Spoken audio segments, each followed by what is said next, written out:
माने लो ना बात हमार एने ओने डोलतर तम कनिया अरे किया मावा के भगिया में कवना के भगिया जगवालुए गोरिया अरे किया मावा के भगिया में कवना के भगिया जगवालुए गोरिया। कहाँ से दागी लगल अरे की कहावा में ओढ़नी बिछवलू की दगिया लगावलू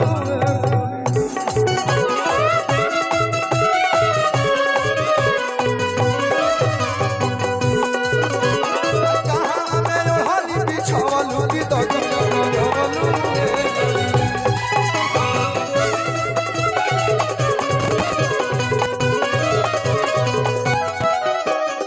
अमावा के बगिया में कवना के भगिया जगवालुए गोरिया।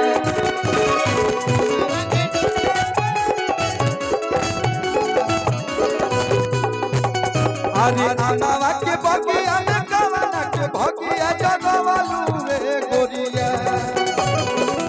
ओनियो हमार भाई लोग बालो हेलो हेलो हाँ हाँ ध्यान है उधर।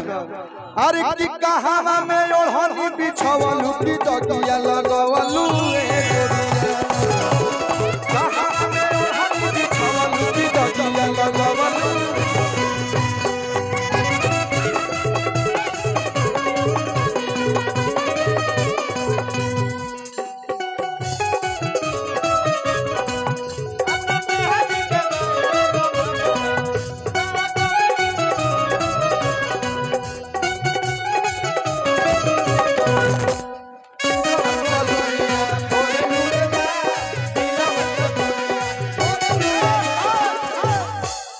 अरे किसी लम्बा चूड़िया अरे की फोरे लुवे जा कि अपना राजा जी के दिलावा फोरे लुवे जा अपना राजा जी के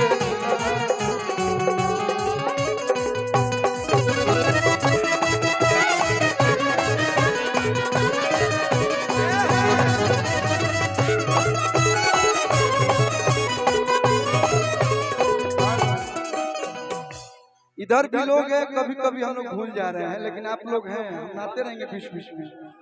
अरे चीनी के बाकी लासा हेलो आदेश है कि मंच पर जितने लोग खड़े हैं प्लीज नीचे चेयर लगाए बैठ जाइए नहीं तो फिर प्रशासन के लोग आकर के उतारेंगे तो अच्छा नहीं लगेगा।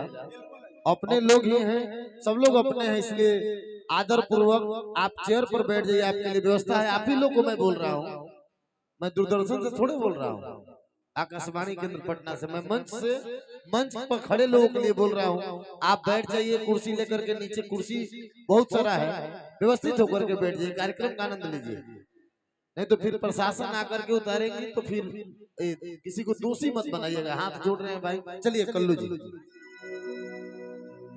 हाँ देखिए सब लोग से नम्र निवेदन है कुछ देर बड़ी खाली वाला हमारे बुझाते हैं कि हम आइल बनी पटना में। अरे चीनी के बागी लासा आ काहे के करेला तमाशा अरे गरम करहिया में के कर छनावटा ठेकवालुए गोरिया। आज केकर भाग जगौलू हो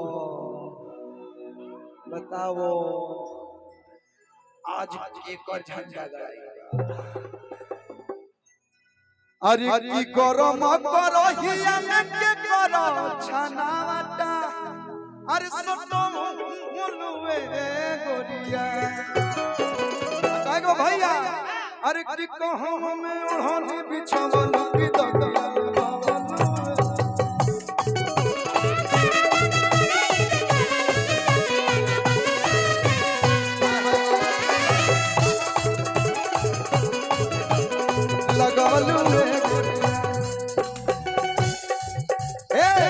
आहो गरमी के दिनवा आहो गरमी के दिनवा आहो गरमी के